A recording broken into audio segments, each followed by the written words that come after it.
Hi and welcome to Ambrosia. My name is Bhavya Desai and today is all about the Johnnie Walker Blonde.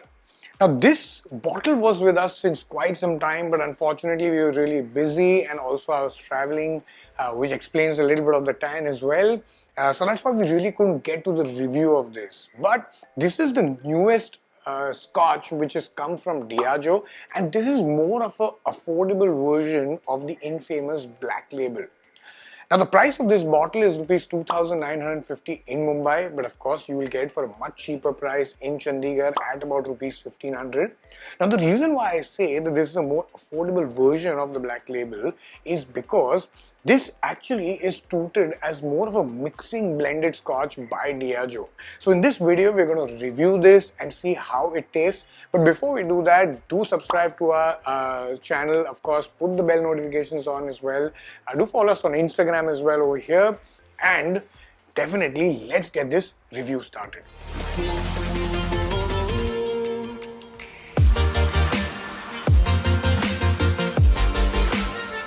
So Johnnie Walker is a name that is synonymous with the word Scotch. It is actually one of the highest selling scotches in the world and easily one of the most recognized labels globally. As you know, that Johnnie Walker comes in different price segments. Of course, it starts as low as Red Label and goes all the way up to the Blue Label. Now, but Black Label is the one that really is the most popular and also the one that is loved the most. Now, the price of the retail unit of a Black Label is rupees 4,500 in Mumbai, whereas the Johnnie Walker Blonde, which is the new launch, is at about 3,000 roughly. Now, what I feel Diageo is trying to do is they are trying to tap onto a more younger audience and a consumer that is looking for a more premium experience of scotches at a very affordable price. Now, this is available, of course, in Maharashtra, in Goa, in Haryana, and Punjab as well. Very soon, this will also be available in some of the states that you like. Now, what is also important to understand and what's unique about this is that Diageo mentions that this has been made using wheat and barley. Now that's really surprising. The reason is because usually it's very difficult to use wheat in a blended scotch.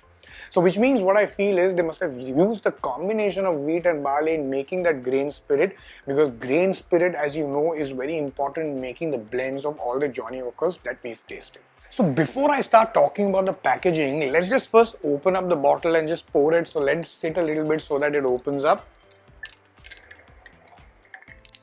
So if we talk about the packaging of the bottle, of course, you can understand that it is a lot like what you'd expect a Johnnie Walker brand to be. For example, it obviously has the elegance of the Johnnie Walker brand, but yet it also has that punchy young look, which is with its yellow color. And it also says very clearly it's bright, fruity and smooth.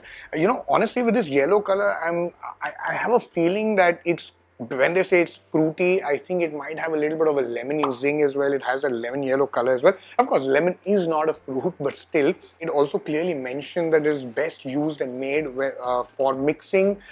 This bottle, of course, is bottled and in Scotland. It's imported here, which is also very important information. This is a 40% ABV value and also it's 700 ml. It's not the usual 750 ml bottle, which means that is also where probably Diageo is doing a little bit of change in terms of pricing as well, because of course 750 ml bottle will have a lot more spirit as well. There's a very important fun fact also which probably people might not know about Johnnie Walker, is that actually it was started by John Walker in the 1820s, and he actually was a grocery store owner.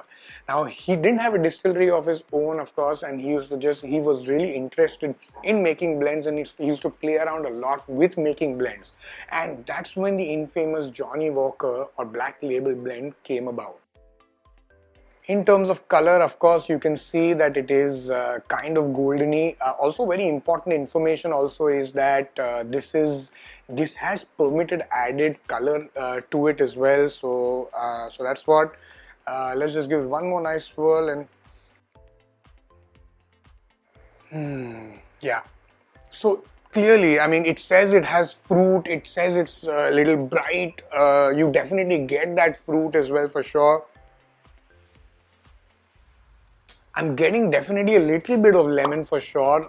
Getting a little bit of orange zest. Sweetness is also there.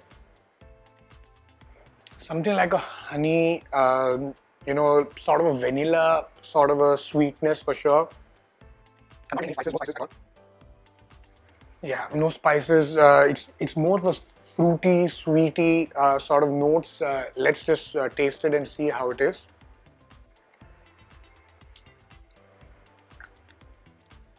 Mm. So you immediately get that fruitiness. You definitely get that flavor as well. Surely I can definitely get a little bit of that vanilla, sort of a sweet flavor profile. I get a little bit of that fruit. In the aftertaste, I definitely am getting a little bit of that lemon. I won't say it's like very, very coming through, but yeah, I do get that. What's interesting is that on the palate, it's a lot like what you have, like those Black Labely or those Johnnie Walker blends.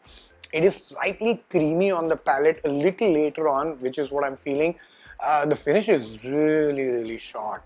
Honestly, it's already gone. There is no burn, there is no zing. Of course, because it's 40% as well, I'm not feeling it's very strong or potent as well, which is natural because they've obviously envisioned this as a whiskey which they really want to use for mixing. Uh, Let me try and see what else can I get.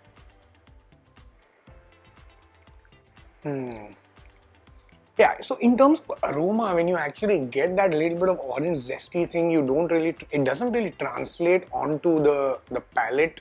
The palate is really nice and refined. Surely I can feel that creaminess on my tongue quite a bit. So what do I think about the Johnnie Walker Blonde? Eventually, I think it's really interesting that Johnnie Walker has really created a blend which is targeting the youth, I feel, and also a consumer whom they are trying to give a premium experience at an affordable price. Of course, because that user or those consumers, I feel, are not really consumers who are going to drink probably this whiskey as is, and I think Johnnie Walker definitely recognizes that as well, which is the reason why they've touted this as a mixing brand. Honestly, I definitely don't think that people will really enjoy this whiskey or would like to have this whiskey neat or the way it is. But yes, I do envision it as a blend which can really do very well as a mixer for sure, because it has that fruitiness, it has that sweetness, it has that little bit of zing as well. So yeah, let me know in the comments actually that should we make some special cocktails which are specific for the Johnnie Walker Blonde as well. And until next time, very, very important is drink responsibly.